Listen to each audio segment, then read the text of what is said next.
Jangan lupa like, komen, dan subscribe channel YouTube TVRI Bengkulu, serta nyalakan lonceng notifikasinya.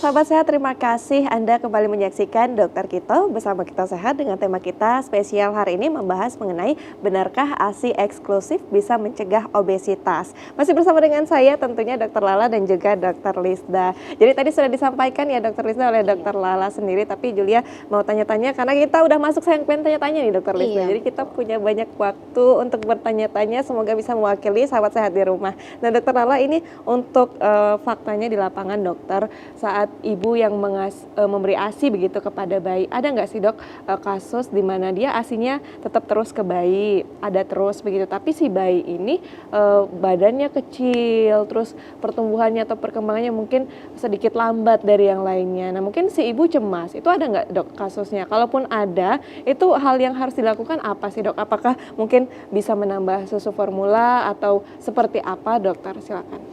Banyak ya mbak. Jadi sederhananya begini, ada input, ada output. Jadi kalau bayi yang misalnya yang masih dapat ASI eksklusif aja ya, yang hanya minum ASI, saat anak itu berat badannya kurang, artinya jumlah input itu lebih sedikit dibandingkan output, gitu ya. Jadi aktivitasnya, kemudian pertumbuhan fisik, kemudian perkembangan itu semua kan butuh energi. Nah, kenapa dia jadi kurang penambahan berat badannya? Artinya inputnya yang kurang atau inputnya cukup tapi penyerapannya yang bermasalah. Nah, kalau dari inputnya yang kurang, biasanya mungkin menyusunya durasinya kurang lama. Jadi hanya 5 menit udahan. Karena sebenarnya tidak ada angka baku berapa menit sih minimal menyusui, tapi rata-rata pengosongan payudara itu terjadi setelah 15 menit menyusu. Jadi kalau bayinya kurang dari 15 menit, mungkin itu akan berisiko mengalami kurang asupan. Jadi kemudian yang berikutnya mungkin ada gangguan anatomi yang menyebabkan dia kesulitan menyusu. Kenapa sih dia berhenti gitu kan? Nyusunya sebentar-sebentar. Ternyata mungkin dia kesulitan. Misalnya bayi-bayi dengan penyakit jantung bawaan. Jadi dia kalau menyusu itu kan butuh usaha nih. Anak-anak itu kalau menyusu itu kan butuh 15 otot di mukanya yang kerja semua. Jadi anak-anak dengan gangguan jantung bawaan biasanya akan lebih cepat lelah. Jadi dia akan berhenti menyusu. Atau ada gangguan atau ada masalah anatomi di mulutnya. Yang paling sering itu adalah lip tie, jadi ada tali di bibir dan tongue tie. Jadi lidahnya tali di bawah lidah itu terlalu ketat atau terlalu pendek yang menyebabkan dia akan kesulitan memerah ASI di payudara. Jadi kan karena ototnya tadi semuanya kerja, termasuk lidah itu harus, jadi ada gerakan peristaltik yang dibutuhkan oleh lidah bayi untuk memerah ASI. Kalau lidahnya terlalu ketat diikat oleh frenulum di bawah lidah, itu akan mempengaruhi kemampuan dia untuk memerah ASI, sehingga jumlah ASI yang dia asup itu juga kurang itu. Atau gangguan penyerapan, jadi mungkin dia minum cukup ASI gitu kan, tidak ada masalah gangguan anatomi dan lain-lain, tapi ada masalah misalnya anemia kekurangan zat besi, anemia defisiensi zat besi, itu mengganggu penyerapan. Jadi nutrisi yang harusnya diserap dengan baik di dalam usus, karena anak itu mengalami kekurangan zat besi, maka tidak optimal penyerapannya. Efeknya berat badannya juga tidak oke naiknya.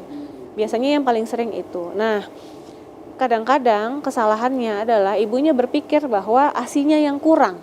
Selalu begitu, anaknya berat badannya naik, oh jangan-jangan ASI saya kurang, sehingga setelah blaming seperti itu, yang dia pikirkan atau saran dari orang di sekitarnya adalah ayo tambah susu formula. Padahal bukan seperti itu yang seharusnya. Jadi susu formula itu adalah susu untuk anak sakit sebenarnya.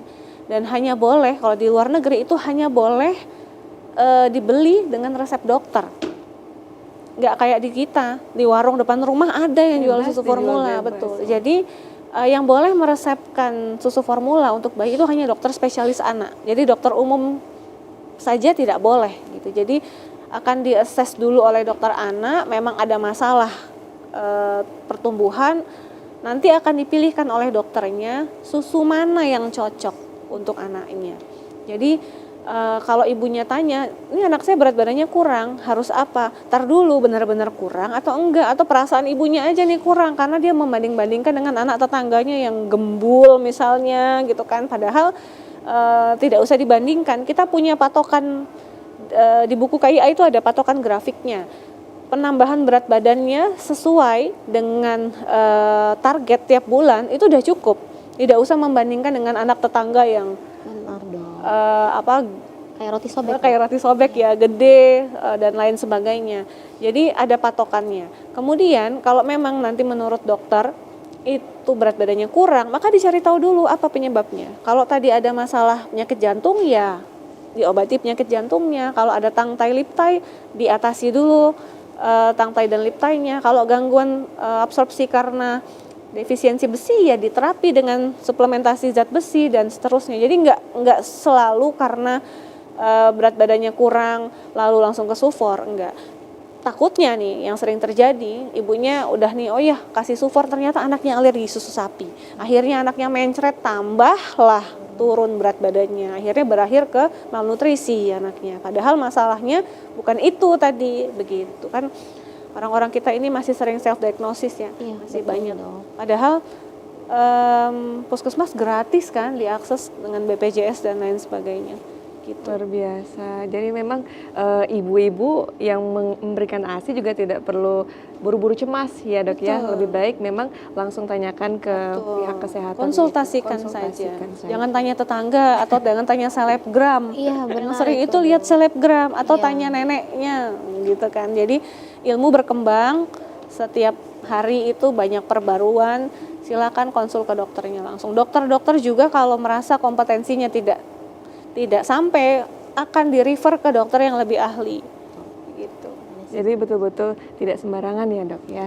Nah tapi kalau di dokter Lisda sendiri di Vaskes pertama ya puskesmas dokter, ini kasusnya seperti apa dok yang biasa terjadi? Kalau saya sih yang ditemukan di Vaskes Primer dong, syukurnya nggak tahu sih ya harus bersyukur atau apa ya, belum pernah ada yang konsultasi Syukurnya ya. sampai ke sedetail itu gitu Iya, dok. iya, iya. Jadi belum pernah ada yang konsultasi gimana sih caranya supaya aku tuh bisa punya ASI yang banyak misalnya. Terus anak aku nih nggak apa-apa kan, misalnya walaupun nggak seroti sobek anak tetangga. Kadang-kadang ini kan yang jadi masalah tuh ya dok, tetangga ya dok. Jadi tetangga datang dengan tujuan untuk Banding-bandingin. iya ngelihat baby yang baru lahir tapi sambil ngebandingin gitu dok. Jadi kadang kita bingung ya, tujuan itu sebenarnya mau ngejenguk gitu ya, mau ngasih support supaya ibunya, harusnya kan datang untuk ngasih support supaya ibunya menyusui ya dok. Yang kita harapkan kan seperti itu ya. Jadi harusnya ngasih semangat, kamu pasti bisa.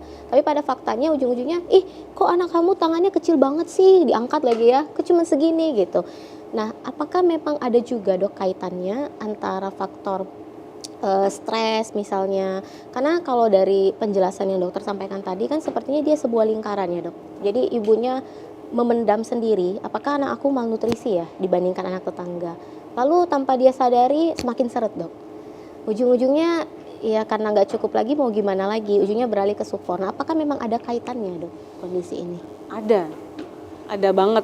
Jadi memang yang dibutuhkan oleh ibu menyusui itu yang paling penting itu adalah support system memang. Dan itu sudah mulai harus dibangun sejak hamil. Support system itu dari mana? Dari orang-orang terdekat, terutama suami, orang tua, misalnya kalau tinggal serumah sama kakek nenek, tante, om, bahkan seharusnya pejabat-pejabat tempat dia bekerja, rekan-rekan kerja seruangannya itu juga harus menyupport ibu-ibu yang menyusui. Karena tanpa menyusui saja ibu yang baru melahirkan itu kan capek. Betul. Capek, sakit, luka belum sembuh gitu kan, bayi sudah harus diurusi gitu kan. Bayi nangis salah ibunya, ASINya kurang dan lain sebagainya. Jadi tudingan-tudingan itu memang sangat berpengaruh.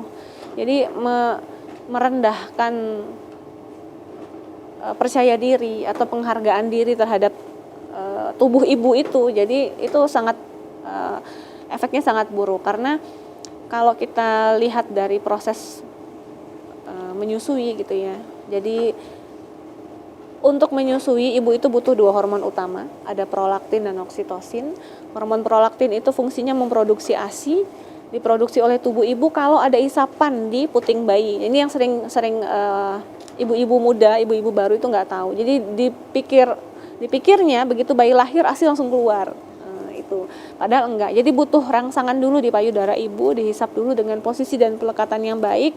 Nanti prolaktin diproduksi oleh tubuh ibu, baru nanti ASI akan memenuhi kantung-kantung ASI di dalam payudara. Nah, setelahnya butuh hormon oksitosin. Hormon oksitosin ini fungsinya menyemprotkan ASI yang ada di dalam kantong ASI di payudara tadi supaya keluar. Oksitosin ini diproduksi kalau ibunya happy. Perlu di garis bawah hijau. Kalau ibunya happy. Jadi ini Dok izin semakin menarik sekali kalau ibunya happy. Nanti akan kita kulik lebih dalam ya Dok ya. Tapi kita jeda dulu ya Dok. Baik. Pemirsa jangan kemana-mana, tetap bersama kami dalam Dokter Kita bersama Kita Sehat.